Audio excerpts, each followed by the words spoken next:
Hi everyone, welcome back to Trading Options Network. So now you know what an options contract is and how to read an options chain, but why would anyone want to buy an options contract in the first place? Well, I obviously cannot speak for everyone, but in this lesson I will go over the main points as to why people buy options. Now if you're like me, and I'm going to guess you are, otherwise you probably wouldn't be here, you like making money. Options are a great way to do that if you have the knowledge, discipline, and patience to do it. Where most people go wrong is they lack the proper knowledge, they do not have any discipline, and they are extremely impatient. So if you want to make money with options, tell yourself now, I'm going to be patient, I'm going to have discipline, and I won't do anything without having the proper knowledge.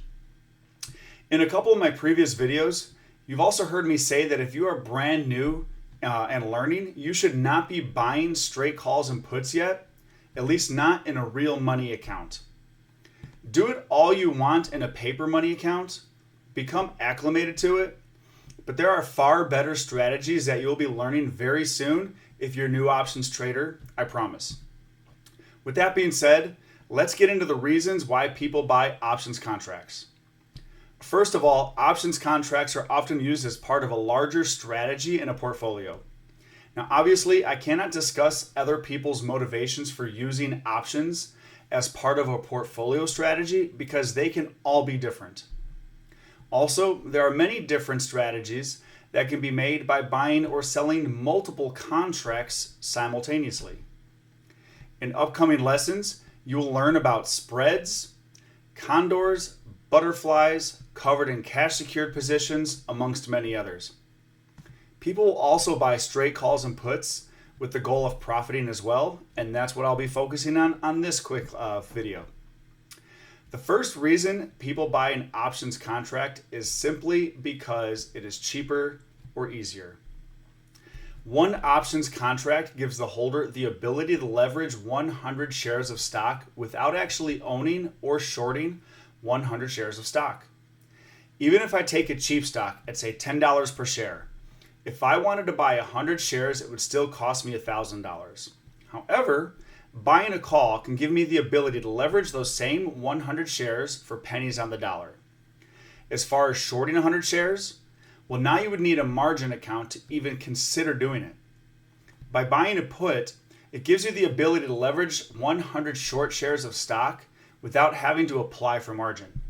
Besides, margin accounts are dangerous, and unless you like giving away your money to multi-billion-dollar corporations, it's better not to even use margin. If you do not know what shorting a stock or a margin account is, leave a comment on the video and I'll be happy to explain it to you.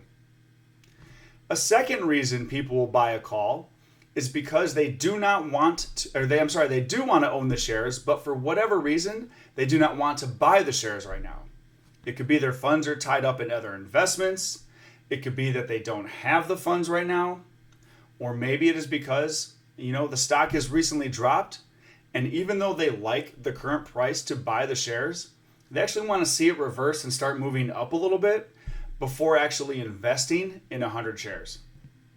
Regardless of their personal reason to not buy the shares right now, they would buy a call to essentially lock in today's price or strike close to it for a premium.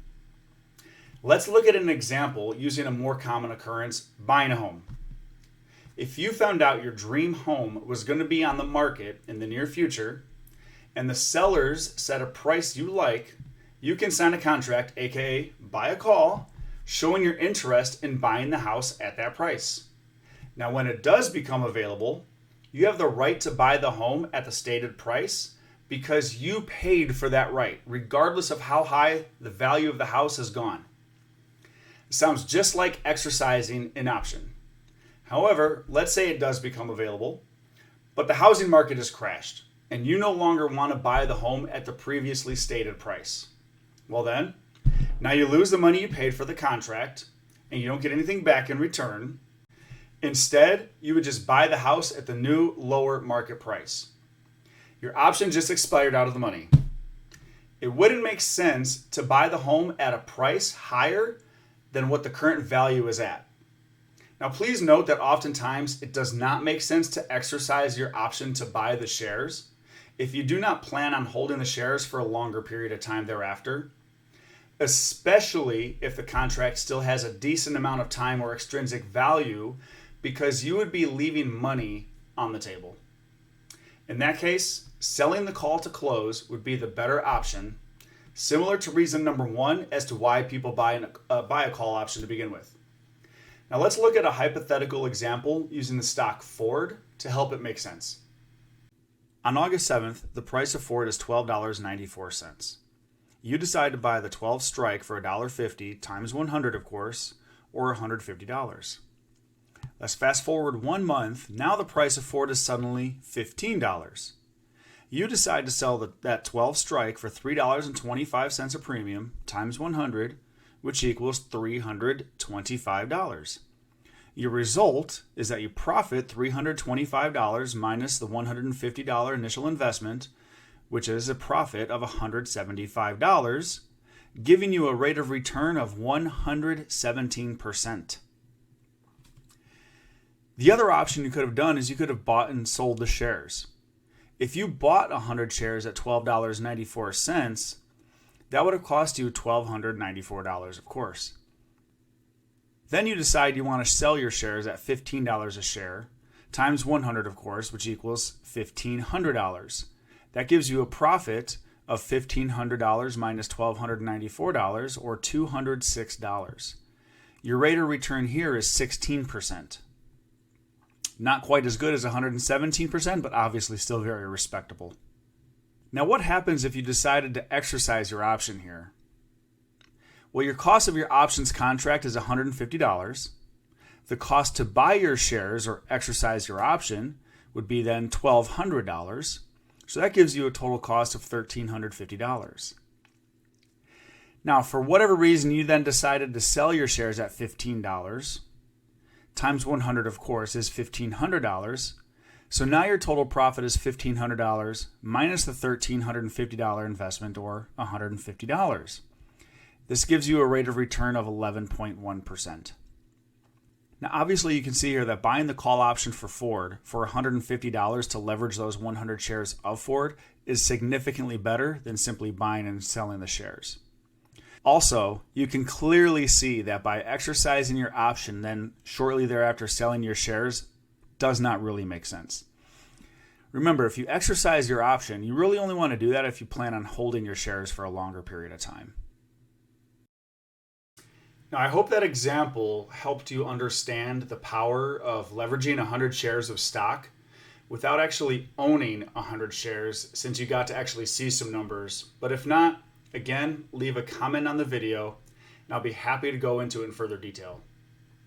That being said, another reason people will buy a put is because they do hold shares of a stock, but they feel the stock may decrease in value.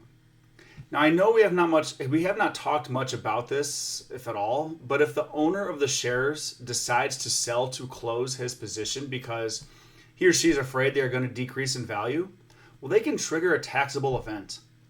Many individuals would not want to do that, so by buying a put against the shares you own, you're protecting the asset from a decrease in value, because if the shares do in fact go down, the value of the put option actually goes up. Now, for all intents and purposes, for now we will say that they will cancel each other out. You may not actually see a return on your investment, but you won't see much of a loss either should the stock price go down. This is called hedging your position. It's very similar to buying insurance. Say, God forbid, something happens to your house or a car.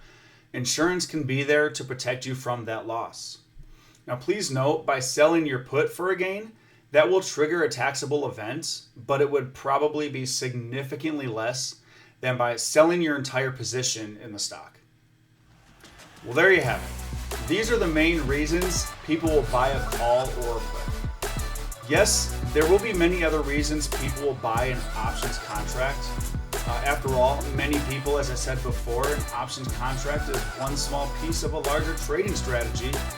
However, when it comes to simply buying a straight call or put, these are the main reasons as to why.